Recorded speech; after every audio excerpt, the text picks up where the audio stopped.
Guys, this is a video response. Also, like my 25th attempt at making this video because I keep getting phone calls, and I'm doing this on an iPhone. This is a response to Robthemonk8's video, Atheism and Atrocity, the Impossible Link. Basically, me and Rob have been sparring in his comment section over whether there's a link between atheism and atrocity. I say there is, he says there isn't.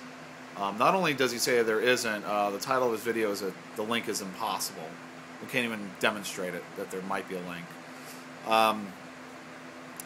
He's got two main arguments of why this is the case. The first one is that atheism is a description of what is the case. Nothing ought to follow from that.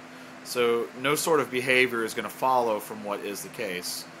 Basically, he's invoking the is-ought distinction. He's also saying that atheism is it doesn't cause anything. It's not in a causal position. So essentially, atheism is a description of what is the case. Therefore, it doesn't necessarily entail that anything ought to follow from it, and it's also doesn't cause anything. And I can give him those things. I don't have an issue with that. But it doesn't matter, Rob, because in order to find a link or culpability, you don't have to put something in a causal position, you know, or to show that anything ought to follow from it. Let me give you a couple examples of what I mean. If I leave my front door wide open of my house in a neighborhood full of burglars and they come in and ransack it, you know, I left my front door open. It didn't necessarily cause them to come in and break in or destroy my house, but at the same time, my insurance company is not going to award me damages. I mean, I'm still culpable because I laid the groundwork for the incident to happen. Another example I can think of is if I own some handguns and I left my handguns out on the counter without their safety locks on, and my kids got to them and either got injured or they got killed for messing with them. I didn't necessarily cause my kids to pick up the gun and shoot them, but I'm held culpable. I'm held responsible because I laid the groundwork for the incident to happen.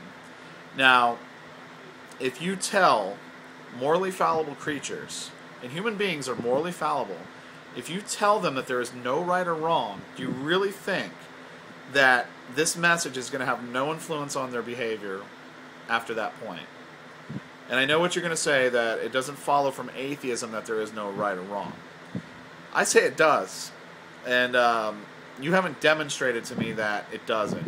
You have not demonstrated to me that there is an objective morality in an atheistic framework. You just haven't. You said there might be. That's just not good enough. So I'm going to assume there is.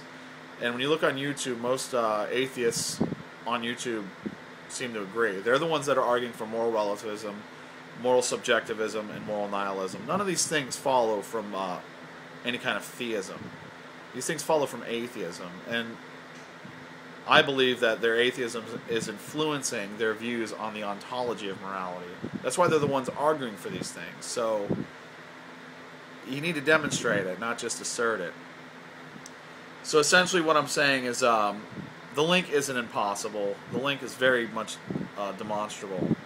And atheism doesn't have to be in a causal position. It just needs to lay the groundwork for these things to happen, which it does.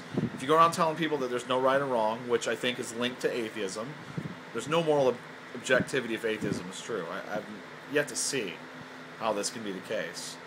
And if you tell morally fallible creatures there's no right or wrong, what can you expect?